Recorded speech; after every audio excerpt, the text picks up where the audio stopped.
Date है आज की 25 मार्च 2021 और स्वागत है आपका ट्रू आईएएस इनिशिएटिव में डेली करंट अफेयर सीरीज, जिसको हम लोग एमसीक्यू की मदद से रिवाइज करते हैं। नीचे ये जो एग्ज़ाम्स दिए गए हैं, वेरियस एग्ज़ाम्स में आपका इन करंट अफेयर्स को पढ़कर फ़ायदा होगा। तो चलिए हम लोग अपनी डिस्कशन स्टार्ट करते हैं। डिस्कशन का हमारा पहला इंपॉर्टेंट आर्टिकल सरकार के द्वारा एक प्राइवेट कंपनी को एज अ ट्रस्टी अपॉइंट करे जाने पर है। ये प्राइवेट कंपनी को ट्रस्टी सरकार ने इसलिए अपॉइंट करा है ताकि सरकार का एक क्रेडिट गारंटी जो फंड है एनिमल हस्बेंड्री से रिलेटेड, उसको सरकार उसमें क्रेडिटर्स को पैसा दे सके। पहले आप क्वेश्चन देखिए, कंटेक्स्ट आपको बाद में ज़्यादा अच्छे से समझ में आएगा। क्वेश्चन ये है, हाल ही में यूनियन गवर्नमेंट ने एक प्राइवेट लिमिटेड कंपनी है जिसका नाम है NAB संरक्षण ट्रस्टी प्राइवेट लिमिटेड, इस कंपनी को, जो कि एक प्राइवेट कंपनी है, सरकार ने ट्रस्टी अपॉइंट करा है कितने अमाउंट की क्रेडिट गारंटी फंड के लिए, आपको यह बताना है। तो इस क्वेश्चन का करेक्ट आंसर है डी, 750 करोड़ रुपए का क्रेडिट गारंटी फंड संभाला जाएगा इस NAB संरक्षण ट्रस्टी प्राइवेट लिमिटेड कंपनी के द्वारा। ये जो कंपनी है NAB संरक्षण ट्रस्टी प्राइवेट लिमिटेड कंपनी, इसको फुली ओन करा जाता है नाबार्ड के द्वारा। मतलब आप एक बार इसके ऊपर नज़र डालिए, यहाँ पर जो NAB है ना, यहाँ पर NAB का मतलब है नाबार्ड, ठीक है। तो नाबार्ड के द्वारा इस ट्रस्टी कंपनी को रेगुलेट करा जाता है। नाम में भले ही आपको लग रहा होगा ये प्राइवेट लिमिटेड कंपनी है, लेकिन इसको ओन करने वाला जो ऑर्गेनाइजेशन है उसका नाम है नाबार्ड। नाबार्ड की फुल फॉर्म बताइए। नाबार्ड की फुल फॉर्म है national agricultural bank for rural development. सरकार ने ये जो 750 करोड़ रुपए का ये जो क्रेडिट गारंटी फंड बनाया है ना, इसको सरकार ने एक एनिमल हस्बेंड्री फंड के अंतर्गत बनाया है। उस एनिमल हस्बेंड्री फंड का नाम है, पूरा नाम animal husbandry infrastructure development fund, AHIDF। इस फंड के अंतर्गत ये फंड जो है, ये वैसे 15,000 करोड़ रुपए का फंड है। कौन सा? Animal husbandry infrastructure development fund, जो पूरा फंड है ये 15,000 करोड़ रुपए का फंड है। इस फंड के अंतर्गत एनिमल हस्बेंड्री प्रैक्टिसेस को प्रमोट करने के लिए सरकार ने एक क्रेडिट गारंटी फंड बनाया है कि जो भी एनिमल हस्बेंड्री प्रैक्टिसेस में जो भी प्राइवेट कंपनियां हैं या कोई इंडिविजुअल ओनर हैं जो एनिमल हस्बेंड्री में अपना योगदान दिखाना चाहते हैं या फिर एनिमल हस्बेंड्री बिजनेस में इन्वॉल्व होना चाहते हैं, तो सरकार ऐसे लोगों को 750 करोड़ रुपए दे सके बिजनेस को एक्सपेंड करने के लिए। इस पर्पज से इस क्रेडिट गारंटी फंड को बनाया गया है। यहाँ पर देखिए आप, सेम चीज़ लिखी हुई है। ये जो क्रेडिट गारंटी फंड है, कितने? 750 करोड़ रुपए का, इसको AHIDF के अंदर बनाया गया है। AHI मतलब animal husbandry infrastructure development fund जो है वो अपने आप में 15,000 करोड़ रुपए का फंड है, जिसको आत्मनिर्भर भारत पैकेज के अंदर क्रिएट करा गया था। इस 15,000 करोड़ रुपए में से 750 करोड़ रुपए सरकार ने रखे हैं किस लिए? क्रेडिट गारंटी फंड के लिए, ठीक है। मतलब टोटल फंड जो है एनिमल हस्बेंड्री का ये है 15,000 करोड़ रुपए का। सरकार ने इसमें से 750 करोड़ जो हैं वो रखे हुए हैं, एलोकेट कर रखे हैं क्रेडिट गारंटी फंड के लिए। और जैसा कि मैंने आपको बताया कि इन 750 करोड़ रुपए का फ़ायदा क्या होगा? इन 750 करोड़ रुपए की मदद से सरकार जो है वो इन्वेस्टमेंट प्रमोट करेगी प्राइवेट प्लेयर्स के द्वारा। अब ये प्राइवेट प्लेयर्स कोई भी हो सकते हैं, वो बड़ी बड़ी कंपनीज हो सकती है, इंडस्ट्रीज हो सकती है, एंटिटीज़ हो सकती हैं, इवन प्राइवेट पर्सनस भी हो सकते हैं, आपके और मेरे जैसे लोग भी हो सकते हैं जो कि एनिमल हस्बेंड्री बिजनेस में आना चाहते हैं। अब एनिमल हस्बेंड्री बिजनेस जो है ये प्राइवेट प्लेयर्स के लिए है, MSMEs के लिए। किस किस सेक्टर में? डेयरी मतलब दूध से रिलेटेड, मीट प्रोसेसिंग और एनिमल फीड प्लांट्स मतलब ऐसे प्लांट जिस पे एनिमल फीड करते हैं। जैसे आप यहाँ देखिए, ये होता है एनिमल हस्बेंड्री, पशुपालन। जब आप बहुत लार्ज स्केल पे एक स्पीशीज़ ऑफ एनिमल को, उनकी एनिमल रेयरिंग करते हो, उनको रखते हो, मुर्गियाँ हो सकती हैं, गाय हो सकती है, वो अब मुर्गियों से आपको अंडा मिलेगा तो उसका बिजनेस आपका एक्सपेंड हो सकता है। गाय से आपको दूध मिलेगा तो आप दूध और डेयरी और पनीर, घी इन सब के बिजनेस में इन्वॉल्व हो सकते हो। अगर आप भेड़ रखते हो, रखते हो, शीप को पालते हो, शीप की एनिमल रेयरिंग करते हो, तो आपको वूल मिल सकता है और वूल को आप बेचकर जो कपड़ों के जो फैक्ट्रीज हैं उनको आप सप्लाई कर सकते हो। तो कुल मिलाकर आपको जब इनिशियली ऐसा बिजनेस अपना एक्सपेंड करना है तो आपको पैसा तो चाहिए ना, तो इसी पैसे को प्रोवाइड करने के लिए सरकार ने क्रेडिट गारंटी फंड बनाया है। 750 करोड़ रुपए की अभी इस फंड की एलोकेशन है इनिशियली। लास्ट में एक बात बोली जाती है, इस फंड को, ये जो क्रेडिट गारंटी फंड है 750 करोड़ रुपए का, इसको एक ट्रस्ट के द्वारा मैनेज करा जाएगा। उस ट्रस्ट का नाम है credit guarantee fund trust for animal husbandry and dairying. Credit guarantee fund trust for animal husbandry and dairying. आपको इतना ज़्यादा लोड लेने की ज़रूरत नहीं है कि ये ट्रस्टी की बात हो गई, फिर ये फंड की बात हो गई, फिर दोबारा ये एक ट्रस्ट है, एक कंपनी है, 15,000 करोड़ रुपए, 750 करोड़ रुपए। आप कुल मिलाकर बस ये याद रखना कि दो बातें आपको इस आर्टिकल में बस इंपॉर्टेंट याद रखनी है। एक, ये जो इस कंपनी का नाम था, ये कंपनी आती है नाबार्ड के अंदर, national bank for agriculture and rural development के अंदर। दूसरी बात यह है, इस कंपनी को क्रिएट करा गया है एनिमल हस्बेंड्री एक्टिविटीज़ के लिए। बस आपको इतना याद रखना है, इसके अलावा कुछ याद नहीं रखना है। डिस्कशन का अगला इंपॉर्टेंट आर्टिकल लू ओटेंस से रिलेटेड है। ये जो पर्सन आपको स्क्रीन पे दिख रहे हैं, इन्हीं का नाम है लू ओटेंस। क्वेश्चन पढ़ लीजिए आप सबसे पहले एक बारी। क्वेश्चन ये कहता है, हाल ही में एक डच इन्वेंटर जो थे लू ओटेंस, इनका हाल ही में अभी देहांत हो गया है।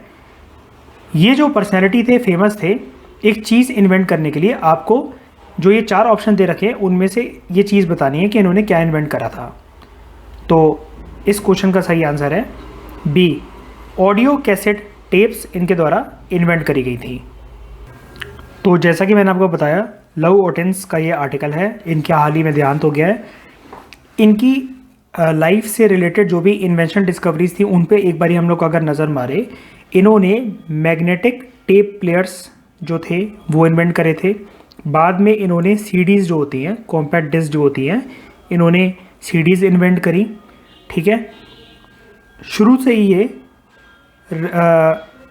ये जो रेडियो या सीडी जैसी जो चीज़ होती है उनकी इंजीनियरिंग में अपना बहुत इंटरेस्ट शो करते थे।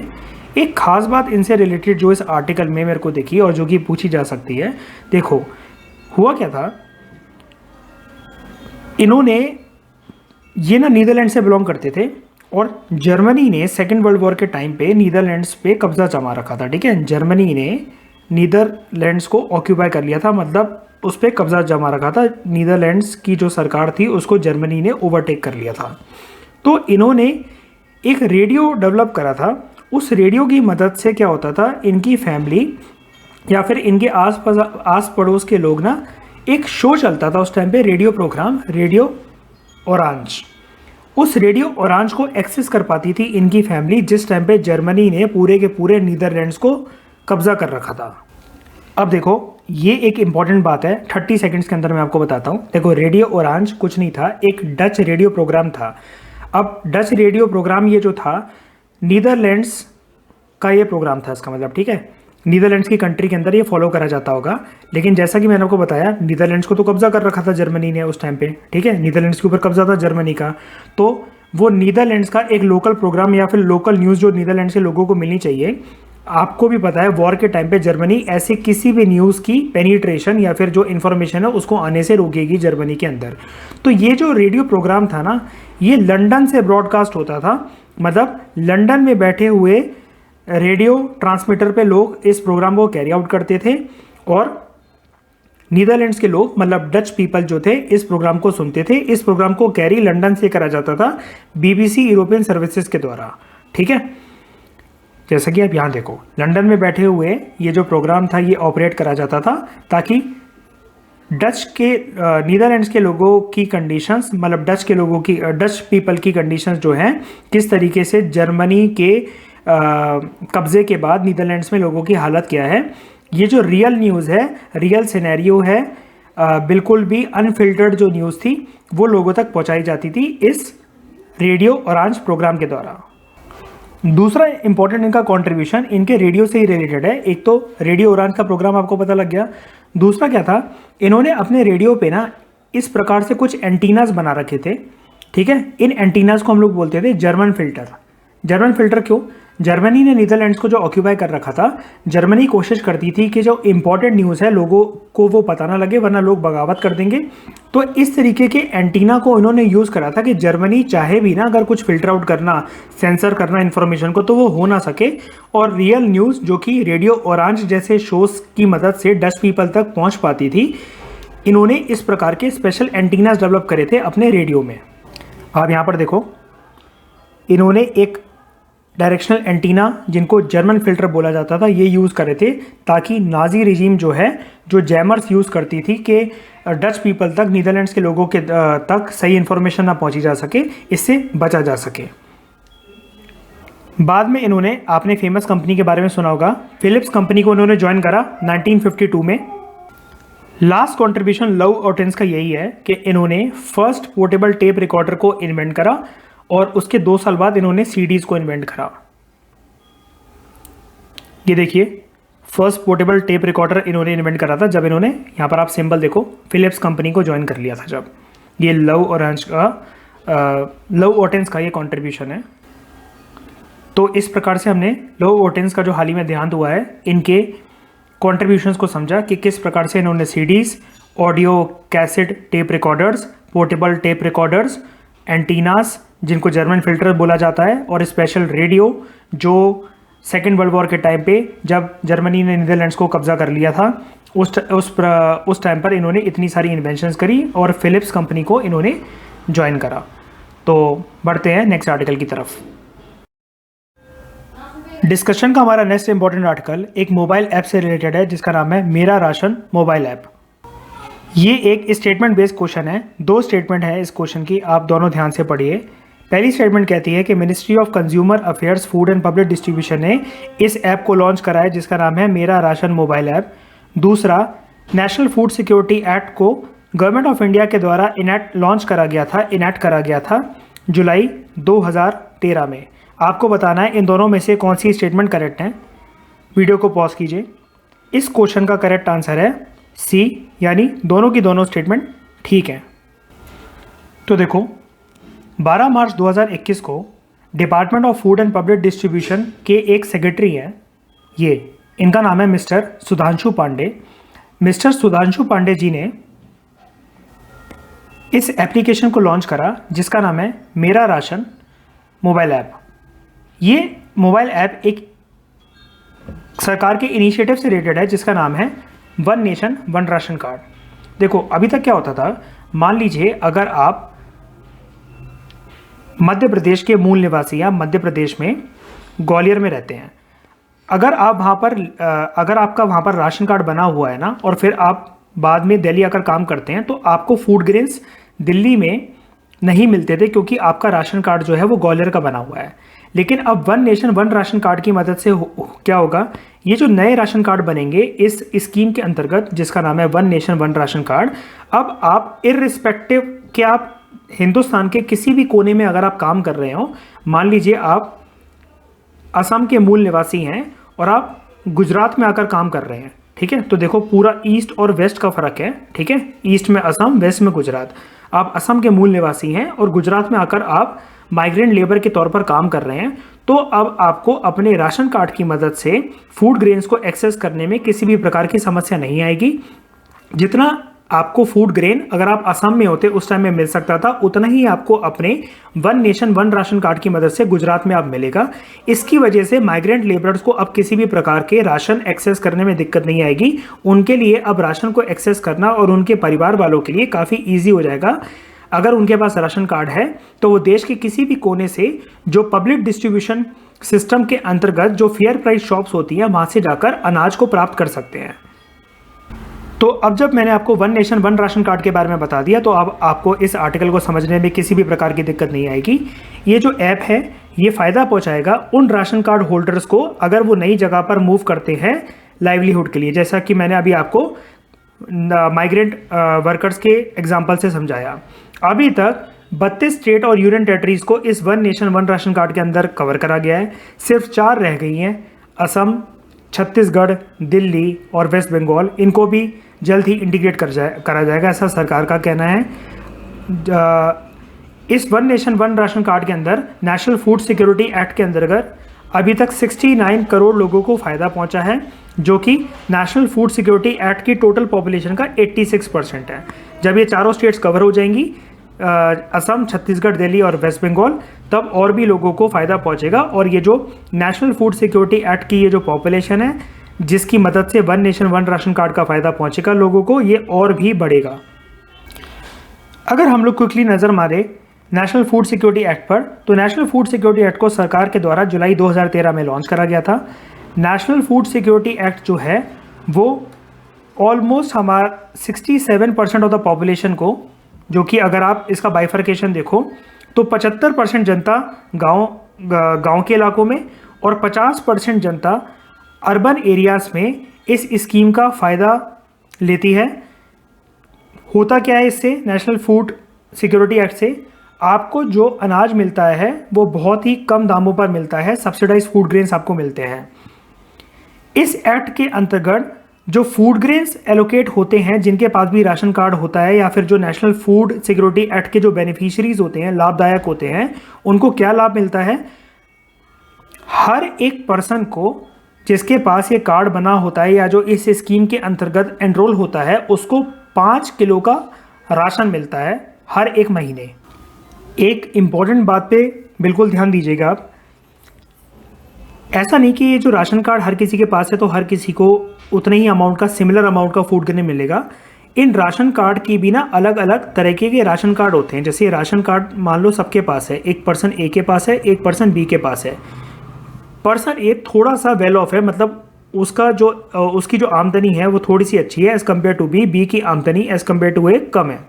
तो होता क्या है, बी का मान लो राशन कार्ड जो है उसको एक कैटेगरी में डाला जाता है, प्रायोरिटी हाउस होल्ड कैटेगरी, मतलब पुअर फैमिली। ठीक है, मान लो अब क्या होगा, ये पुअर जैसे मतलब मान लो कोई पर्सन है वो ए और बी दोनों पुअर है, लेकिन इनमें से कौन सा ज़्यादा पुअर है वो देखा जाएगा। मान लेते हैं हम लोग कि बी ज़्यादा पुअर है एज़ कम्पेयर टू ए, तो बी को डाला जाएगा, बी का जो राशन कार्ड बनेगा उस पर लिखा जाएगा priority house hold category.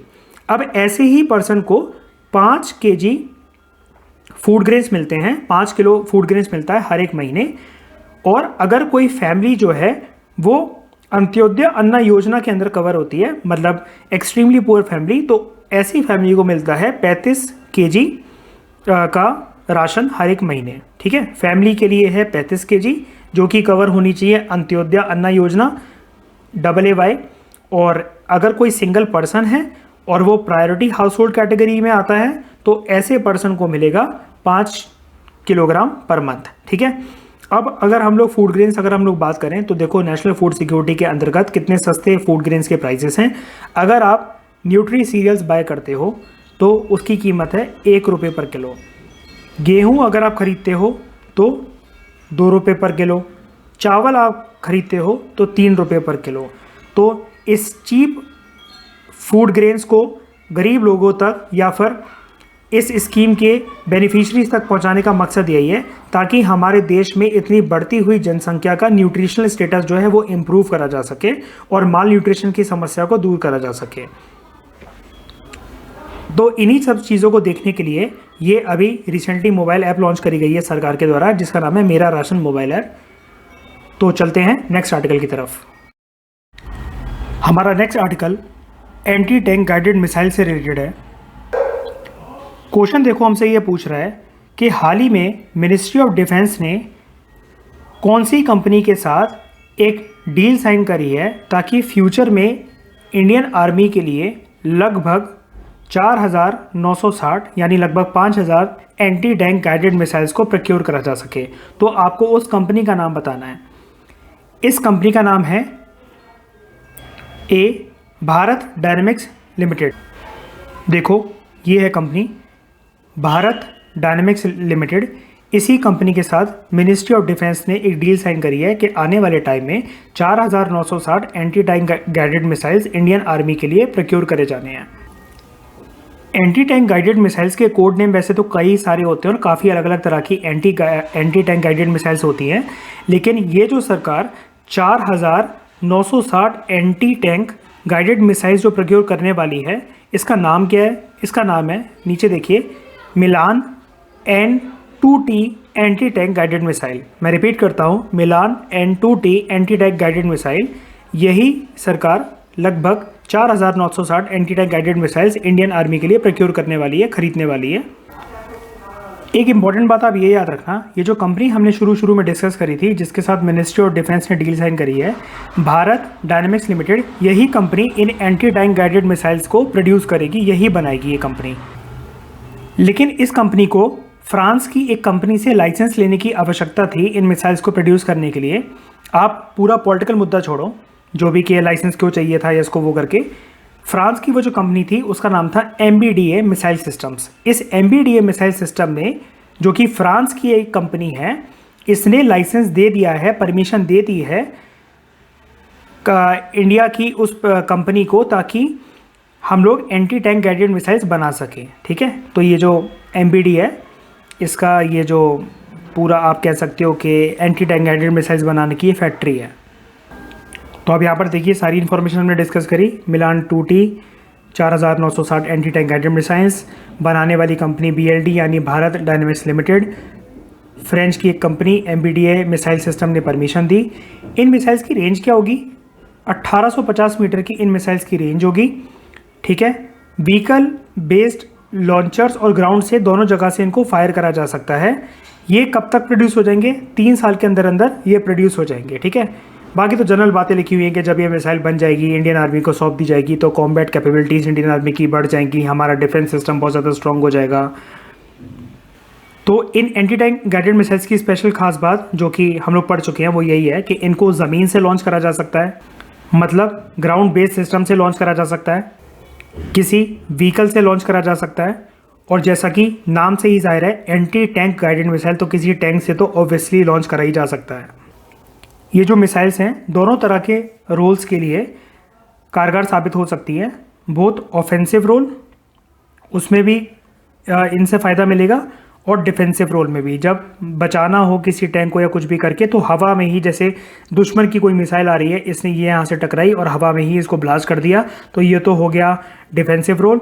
Offensive मतलब कि हमें किसी दुश्मन के टैंक को क्विकली ब्लास्ट करना है और ज़्यादा दूरी पर है, तो ये जो रेंज है इसकी 1850 मीटर की, काफ़ी दूर तक की रेंज है। ठीक है, तो इतनी दूर तक की रेंज में किसी दुश्मन की मिसाइल को या फिर उसके टैंक को या फिर व्हीकल को हम लोग ब्लास्ट कर सकते हैं इन एंटी टैंक गाइडेड मिसाइल की सहायता से। तो ये हमने पूरा आर्टिकल डिस्कस करा एंटी टैंक गाइडेड मिसाइल मिलान N2T की प्रोक्योरमेंट से संबंधित। चलते हैं नेक्स्ट आर्टिकल की तरफ। हमारा अगला आर्टिकल RBI की एक रिपोर्ट से रिलेटेड है। इस रिपोर्ट में RBI ने बताया है कि साल 2020 के अंदर इंडिया के जो सॉफ्टवेयर सेक्टर है, उस सॉफ्टवेयर सेक्टर में कितना एक्सपोर्ट हुआ है साल 2020 में। तो आप क्वेश्चन देख लीजिए।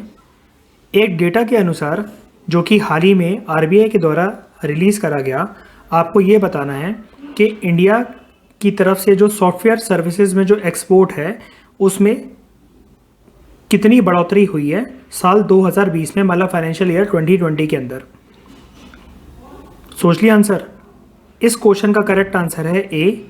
9.1% का इजाफा हमें देखने को मिला है साल 2020 में इंडिया के सॉफ्टवेयर सर्विसेज एक्सपोर्ट डोमेन में।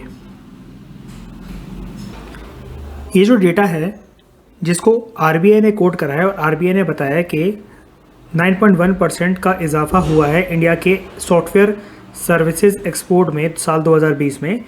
इस रिपोर्ट का आप टाइटल देख लीजिए। टाइटल है इस रिपोर्ट का annual survey on exports of computer software and information technology enabled services. ठीक है, काफ़ी बड़ा नाम है। Annual survey on export of computer software and IT enabled services. इस रिपोर्ट में बताया गया था ये जो 9.1% की बढ़ोतरी हुई है इंडिया के सॉफ्टवेयर एक्सपोर्ट सर्विसेज में। देखो यहाँ पर जो एक्सप्लेनेशन लिखी हुई है आपको पूरे पे ध्यान नहीं देना है, सिर्फ इंपॉर्टेंट एस्पेक्ट्स को अगर मैं आपको बताऊँ तो 2019 से लेकर 2020 तक इंडिया ने जितना सॉफ्टवेयर सर्विसेज सेक्टर में जितना एक्सपोर्ट करा है उसकी कीमत है लगभग 128.6 बिलियन $। ठीक है, जो कि 9.1% ज़्यादा है as compare to previous year. किन दो सेक्टर्स में स्पेशली ज़्यादा एक्सपोर्ट करा है इंडिया ने? तो एक है कंप्यूटर सर्विसेज नंबर 1, ठीक है। कंप्यूटर सर्विसेज में इंडिया ने टोटल एक्सपोर्ट करा है 66.6%। मतलब जो टोटल सॉफ्टवेयर सर्विसेज का एक्सपोर्ट है उसमें सबसे ज़्यादा शेयर कंप्यूटर सर्विसेज का है, जो कि है 66.6%, मतलब लगभग 67%। दूसरा सेक्टर जो सबसे बड़ा है जिसमें जो इंडिया का सॉफ्टवेयर सर्विसेज सेक्टर है जिसमें इंडिया ने एक्सपोर्ट करा है वो है ITES और BPO सर्विसेज, यानी कॉल सेंटर के मामले में। ठीक है, कॉल सेंटर सर्विसेज इंडिया ने अपनी दी हैं और इसका आंकड़ा है 33.4%। तो इन दो सेक्टर्स में कंप्यूटर सर्विसेज और BPO या फिर ITES, जिसको हम लोग कॉल सेंटर कहते हैं आम भाषा के अंदर, ये दो ऐसे सेक्टर हैं जो कि सबसे ज़्यादा कंट्रीब्यूट करने वाले हैं साल 2019 साल 2020 के अंदर। किस सेक्टर में? टोटल सॉफ्टवेयर सर्विसेज एक्सपोर्ट के मामले में। ठीक है, सबसे ज़्यादा जो एक्सपोर्ट के अंदर कंट्रीब्यूट करा है वो करा है प्राइवेट लिमिटेड कंपनीज़ ने।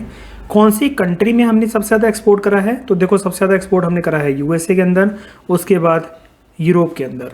ठीक है, और तीसरे नंबर पे आता है UK यानी इंग्लैंड के अंदर। प्रिंसिपल इनवॉइसिंग करेंसी, बताओ प्रिंसिपल इनवॉइसिंग करेंसी क्या होती है? मान लो USA की कोई कंपनी है A और USA की कोई कंपनी है A और इंडिया की कोई कंपनी है या कोई कस्टमर है B। ठीक है, B अगर किसी भी प्रकार की जो सर्विसेज है USA से ख़रीदता है तो USA की ऑफिशियल करेंसी क्या है? USA की करेंसी है डॉलर। तो किसी भी इंडियन को जो USA की सर्विसेज या फिर प्रोडक्ट जो खरीदना पड़ेगा उसके लिए इस इंडियन को B को डॉलर में ये जो पे करना पड़ रहा है, इसी को हम कहते हैं प्रिंसिपल इनवॉइसिंग करेंसी। मतलब जो कंट्री सर्विसेज आपको प्रोवाइड करती है तो वो अपनी ऑफिशियल करेंसी में लेन देन जब करती है, इसको हम कहते हैं प्रिंसिपल इनवॉइसिंग करेंसी। तो साल 2019-20 में RBI के अकॉर्डिंग सबसे ज़्यादा जो मजबूत प्रिंसिपल इनवॉइसिंग करेंसी थी वो कौन सी थी? सबसे ज़्यादा थी US डॉलर। मतलब सबसे ज़्यादा जो सॉफ्टवेयर सर्विसेज जो एक्सपोर्ट करी गई इंडिया की तरफ से वो US डॉलर में करी गई। मतलब लेन देन जो हुआ, एक्सपोर्ट इम्पोर्ट जो हुआ वो US डॉलर में हुआ, करेंसी एक्सचेंज। उसके बाद दूसरे नंबर पे यूरो और तीसरे नंबर पर पाउंड स्टर्लिंग। ठीक है, पाउंड, यूरो और डॉलर। तो डॉलर नंबर 1, यूरो नंबर 2 और पाउंड नंबर 3। ठीक है, लास्ट में एक इम्पॉर्टेंट बात और, ये जो टोटल सॉफ्टवेयर सर्विसेज जो एक्सपोर्ट करी गई किस वे में करी गई? मतलब क्या पर्सन जो A है वो B के ऑफिस में जाकर खुद ये डीलिंग करता था या फिर B क्या एक ही कंट्री में आके डीलिंग करता था? तो नहीं, ऐसा कुछ नहीं है। ये जो डिलीवरी हुई है ये ऑफ साइड मोड में हुई है। ऑफ साइड का मतलब पर्सन A अपनी ही कंट्री में बैठा हुआ है, मान लो पर्सन A की कंट्री है इंडिया और पर्सन B जो है वो बैठा हुआ है US के अंदर। ठीक है, तो A ने जितनी डिलीवरी करी है वो B को अपनी ही कंट्री में, मतलब अपने ही देश में, इंडिया में बैठ के ही कर दिए। इसको कहते हैं ऑफ साइड मोड। ये शो करता है कि किस तरीके से ग्लोबलाइजेशन स्ट्रॉन्ग होता चला जा रहा है और इंडिया और USA जो हैं वो किस तरीके से सॉफ्टवेयर सर्विसेज सेक्टर में उनके रिलेशंस इंप्रूव हो रहे हैं। ज़्यादा इंपॉर्टेंट आर्टिकल था नहीं वैसे, जस्ट बिकॉज आ रखा था तो हमने डिस्कस कर लिया। चलते हैं नेक्स्ट आर्टिकल की तरफ। नेक्स्ट आर्टिकल हमारा मूडीज एनालिटिक्स की प्रेडिक्शन से रिलेटेड है। देखो, मूडी कंपनी के बारे में अक्सर आप न्यूज़पेपर्स में पढ़ते होंगे, आपने इस कंपनी के बारे में ज़रूर सुना होगा। ये क्या है? ये एक देखो रेटिंग एजेंसी है। मतलब अलग अलग कंट्रीज़ को वेरियस एरियाज़ में ये रेटिंग देती है, जैसे AAA+, BB+, ठीक है, C-, इस तरीके की रेटिंग देती है ताकि एक माहौल बन सके कि अगर जिस कंट्री की मान लो AAA+ रेटिंग है तो वो बहुत अच्छा डेस्टिनेशन है इन्वेस्टमेंट के लिए। इस तरीके की रेटिंग देने का काम है इस मूडी ऑर्गेनाइजेशन का। ठीक है, तो ये जो क्रेडिट रेटिंग एजेंसी है मूडी, इसी की ब्रांच है मूडीज एनालिटिक्स। क्वेश्चन ये कह रहा है हमसे, ये पूछ रहा है कि इंडिया की GDP की जो ग्रोथ है 2021 में, उसकी बढ़ने की संभावना कितनी है? इंडिया की GDP किस रेट से ग्रो करेगी 2021 में इस ऑर्गेनाइजेशन के अकॉर्डिंग? तो इस क्वेश्चन का करेक्ट आंसर है, वीडियो को पॉज कीजिए और सोचिए। करेक्ट आंसर है A। इसने बोला है 12% के रेट से इंडिया की GDP जो है वो बढ़ेगी साल 2021 के अंदर। देखो, इतना भी इम्पोर्टेंट ये नहीं था। इसलिए नहीं था क्योंकि यार ये एक प्राइवेट क्रेडिट रेटिंग एजेंसी है, किसी सरकार ने या यूएन ने या फिर बहुत बड़ी ऑर्गेनाइजेशन ने इंडिया की जीडीपी के बारे में फोरकास्ट नहीं करा है। एक प्राइवेट ऑर्गेनाइजेशन कह रही है। लॉकडाउन के बाद तो देखो यार डिफरेंट एजेंसीज इंटरनेशनल हो गई, नेशनल हो गई, इंडिया की जीडीपी के बारे में अनुमान लगाते चले जा रहे हैं, तो इसने भी लगा दिया, कोई बहुत बड़ी बात नहीं है। क्वेश्चन आया हुआ था, तो जस्ट बिकॉज हम लोग कॉम्प्रिहेंसिव डिस्कशन कर रहे हैं, कोई भी छोड़ नहीं रहे हैं, जो भी चीज़ें आ रही हैं करंट अफेयर में, इसलिए मैंने इंक्लूड कर दिया इसको। तो चलते हैं नेक्स्ट आर्टिकल की तरफ। हमारा अगला important article Gram Ujala programme के बारे में है। क्वेश्चन देख लीजिए। जो यूनियन मिनिस्टर हैं आर.के. सिंह, इन्होंने ग्राम उजाला प्रोग्राम को हाल ही में देश के कौन से राज्य की कौन सी जगह से लॉन्च करा? ऑप्शंस आपकी स्क्रीन के सामने हैं। वीडियो को पॉज कीजिए और करेक्ट ऑप्शन के बारे में सोचिए। इस प्रोग्राम को देखो लॉन्च करा गया है बिहार के शहर अर्रा से। तो इस क्वेश्चन का करेक्ट आंसर है ए। तो ये union minister of state independent charge लिए हुए ये यूनियन मिनिस्टर हैं। याद रखना, इंडिपेंडेंट चार्ज, यूनियन मिनिस्टर नहीं है sir, union minister with independent charge है। नाम है इनका श्री आर.के. सिंह। ये मिनिस्टर फॉर पावर है, MNRE एंड स्किल डेवलपमेंट के भी मिनिस्टर हैं। इन्होंने ही बिहार के शहर अर्रा में इस प्रोग्राम को लॉन्च करा जिसका नाम है ग्राम उजाला प्रोग्राम। क्या होगा इस प्रोग्राम में? इस प्रोग्राम के अंतर्गत 7 वॉट और 12 वॉट के LED बल्ब 3 साल की वारंटी के साथ अवेलेबल कराए जाएंगे गाँव में, या जिन जिन शहर में ये प्रोग्राम स्टार्ट हुआ है उस जगह पर। ठीक है, इन बल्ब की कीमत होगी सिर्फ 10 रुपये। कुछ ऐसे लैंप्स जिनकी वजह से पॉल्यूशन होता है या कार्बन एमिट होता है या जो काले पड़ जाते हैं, सरकार को आप ये दे सकते हो और केवल 10 रुपये में आप LED बल्ब ले सकते हो। हर एक घर को मैक्सिमम 5 LED बल्ब्स जो हैं वो सप्लाई करे जाएंगे, 7 वॉट के और 12 वॉट के। मैक्सिमम आप 5 बल्ब ले सकते हो इस प्रोग्राम के अंतर्गत। पहला फेज़ अभी इस प्रोग्राम को लॉन्च हुआ है। इस फेज़ के अंतर्गत लगभग 1.5 करोड़ LED बल्ब जो हैं वो अलग अलग गाँव में डिस्ट्रीब्यूट करे जाएंगे। जैसे बिहार के शहर अर्रा में, जहाँ से ये प्रोग्राम लॉन्च हुआ है, उत्तर प्रदेश के शहर वाराणसी में, आंध्र प्रदेश के शहर विजयवाड़ा, महाराष्ट्र में नागपुर और वेस्टर्न गुजरात के कुछ गाँवों में। ठीक है, इस प्रोग्राम का मकसद ये है कि जैसे LED बल्ब आप जानते हो एक क्लीन एनर्जी है, उससे किसी भी तरह का पॉल्यूशन नहीं होगा बल्ब जलाने से। तो ये क्लीन एनर्जी है। जब गाँव में लोग लकड़ियों को जलाकर या फिर आग जलाने के लिए जितनी भी प्रक्रिया वो यूज़ करते हैं, जंगलों को काटना, लकड़ियाँ जलाना, जिसकी वजह से कार्बन एमिट होता है, या फिर कूड़े कबाड़ को जलाना, तो इसकी वजह से होगा क्या? जब ये LED बल्ब्स यूज़ करेंगे लोग, इन LED बल्ब्स के यूज़ करने से क्लाइमेट चेंज जो है वो रुकेगा, सस्टेनेबल फ्यूचर अचीव हो पाएगा। ठीक है, और इंडिया का जो क्लाइमेट चेंज की दिशा में 2 इम्पॉर्टेंट इम्पैक्ट इससे देखने को मिलेंगे, ऐसा अनुमान लगाया जा रहा है। क्या है ये इम्पैक्ट? याद नहीं रखने आपको, आप सिर्फ सुन लो। कहा ऐसा जा रहा है कि जब इस प्रकार के LED बल्ब्स को हिंदुस्तानी यूज़ करने लग जाएंगे और जब ये प्रोग्राम अच्छे से इम्प्लीमेंट हो जाएगा इंडिया के काफ़ी सारे गाँव दराज के इलाके में, तो लगभग उससे एक अनुमान के अनुसार 2025 मिलियन किलोवाट पर आवर की बिजली बचेगी हर एक साल। दूसरा, 1.65 मिलियन टन्स CO2 जो एमिट होता है वो बचेगा। CO2 जो एमिट होता है एटमॉस्फेयर के अंदर, जिसकी वजह से ग्रीन हाउस गैस एमिशन होती है, ग्लोबल वार्मिंग होती है, 1.65 मिलियन टन्स। ठीक है, मिलियन टन्स काफ़ी ज़्यादा बड़ी मात्रा है। इतना पॉल्यूशन एनवायरनमेंट में जाने से रुकेगा। सबसे इम्पॉर्टेंट बात, ये इस प्रकार का अपने आप में पहला प्रोग्राम है। क्या पहला प्रोग्राम है? क्या LED बल्ब्स या फिर क्लीन एनर्जी पहली बार सप्लाई करी जा रही है देश में गांव के इलाकों में? नहीं, ऐसा कुछ नहीं है। ये पहला ऐसा प्रोग्राम है जिसको पूरी तरीके से फाइनेंस करा जाएगा कार्बन क्रेडिट्स की मदद से।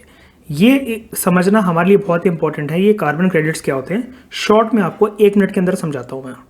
देखो, कार्बन क्रेडिट, ध्यान से सुनना, एक कुछ नहीं होता है, एक सर्टिफिकेट होते हैं। ठीक है, मान लो सरकार आपको ये सर्टिफिकेट दे देगी, इसकी एक लिमिट डिसाइड कर रखी है हमने, मतलब कुछ आंकड़े हैं, जैसे फैक्ट्रीज आप जानते हो कि पॉल्यूशन करती हैं, अब अंधाधुंध वो पॉल्यूशन करती हैं, उन पे कोई रोक नहीं है, कोई चार्ज नहीं है। आप कहोगे मैं फैक्ट्री का ओनर हूँ, मैं टैक्स भर रहा हूँ, सब कुछ भर रहा हूँ, तुम्हें क्या दिक्कत, मैं कोई भी एक्टिविटी करूँ।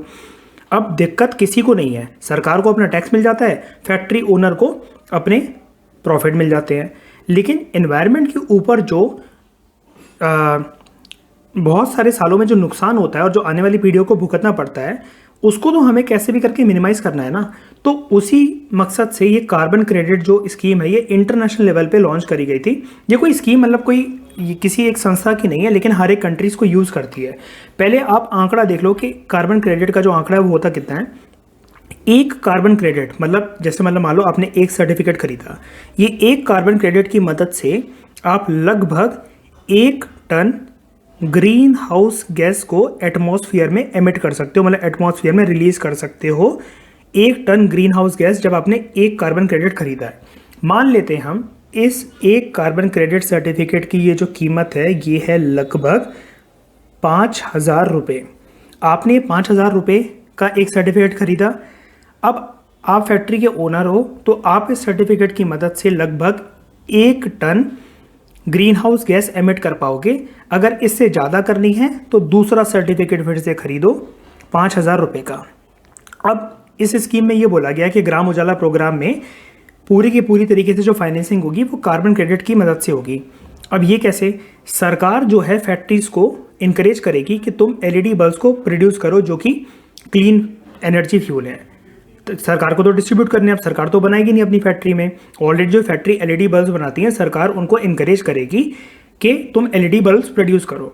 अब क्यों करें वो एलईडी बल्ब्स प्रोड्यूस सरकार के लिए, ठीक है, इसलिए करेंगे कि सरकार उनको कार्बन क्रेडिट ये जो है ये सर्टिफिकेट प्रोवाइड कराएगी जिसकी मदद से वो कंपनी अगर कोई ऐसी चीज़ बनाती है, मान लो वो कंपनी कार बनाती है, बाइक बनाती है, स्कूटर बनाती है। अब ये सारी ऐसी चीज़ें हैं कि व्हीकल से पॉल्यूशन होगा।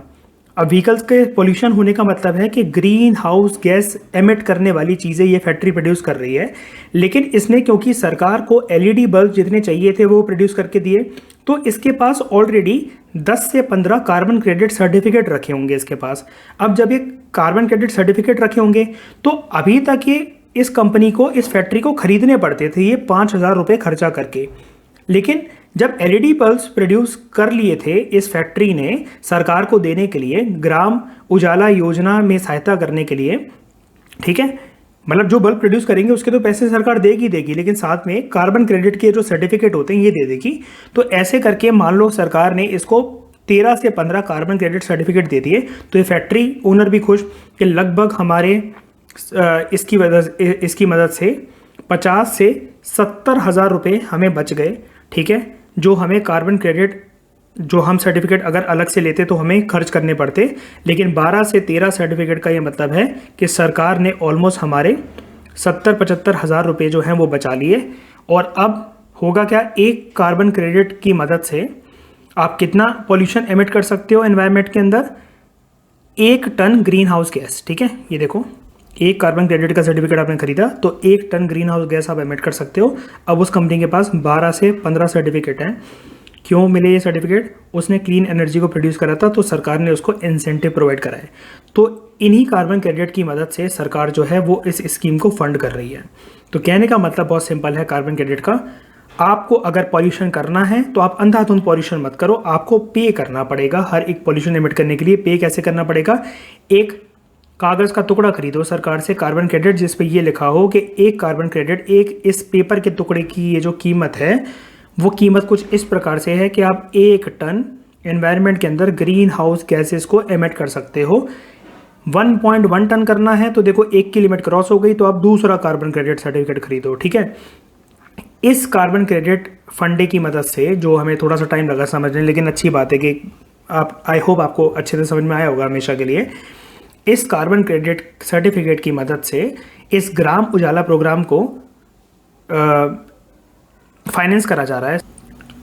तो ये इसकी खास बात थी, ठीक है, इस स्कीम की कि इस प्रोग्राम को, ये देखो आप यहाँ पर लिखा हुआ था, ये जो प्रोग्राम है पूरी तरीके से फाइनेंस करा जाएगा कार्बन क्रेडिट्स को यूटिलाइज करके। और ऐसा पहली बार होगा कि किसी प्रोग्राम को कार्बन क्रेडिट्स की मदद से पूरी तरीके से फाइनेंस करा जा रहा हो। देखो वर्ड देखो यहाँ पर, entirely through using carbon credits, और ऐसा पहली बार होगा। तो इस तरीके के क्वेश्चन आपके अलग अलग PSCs में पूछे जा सकते हैं। तो बढ़ते हैं नेक्स्ट आर्टिकल की तरफ।